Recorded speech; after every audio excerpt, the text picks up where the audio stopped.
J'avais le goût de vous partager une petite histoire que j'ai entendue de Frédéric Lenoir, euh, que j'aime beaucoup.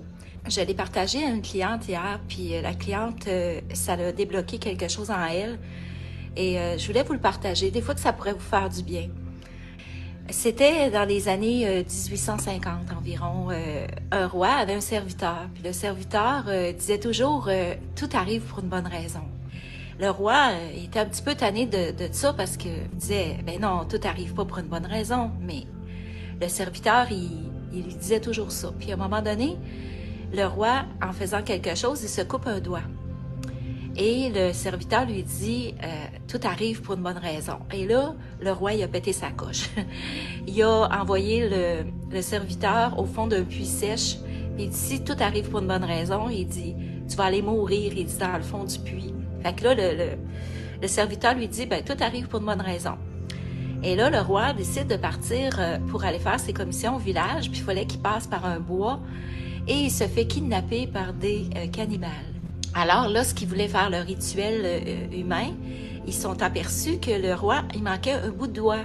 Donc, pour eux, dans leur sacrifice, il fallait que l'homme soit complet. Donc, ils n'ont pas pu tuer le roi parce que il n'était pas complet. Donc, ils ont dit, tu peux retourner parce qu'il dit, c'est pas toi qu'on va prendre finalement.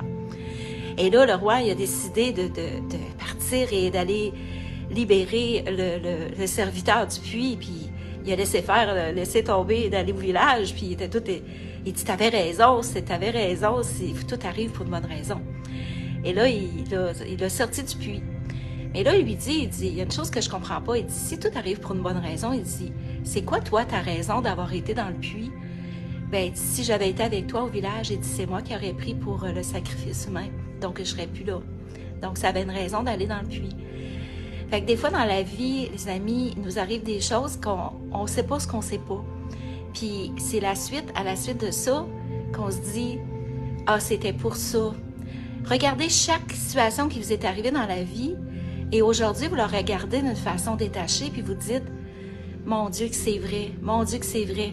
Une chance que ça m'est arrivé, parce que grâce à ça, j'ai découvert d'autres choses. Vous savez, lorsque la pandémie a commencé, moi j'ai commencé à faire des lives comme ça pour soutenir les gens pendant cette crise-là. Hein. Puis aujourd'hui, ben, j'ai des clients de Bathurst, j'ai des clients de Moncton, de Fort McMurray, de l'île de la Réunion, mais que j'aurais pas rencontré si il n'y avait pas eu ça. Donc, on est dans un puits, ben c'est de prendre le temps d'accueillir ce qui est, puis de respirer dedans. Puis souvent, il y a des messages divins qui vont nous apparaître. Et je vous souhaite, j'aime penser que votre journée va être magique et que vous allez peut-être être dans le puits, mais en regardant dans une autre perception les choses, vous allez voir que tout arrive pour une bonne raison. Je vous aime, je vous embrasse et j'aime penser que la vie va être bonne pour vous. Bisous.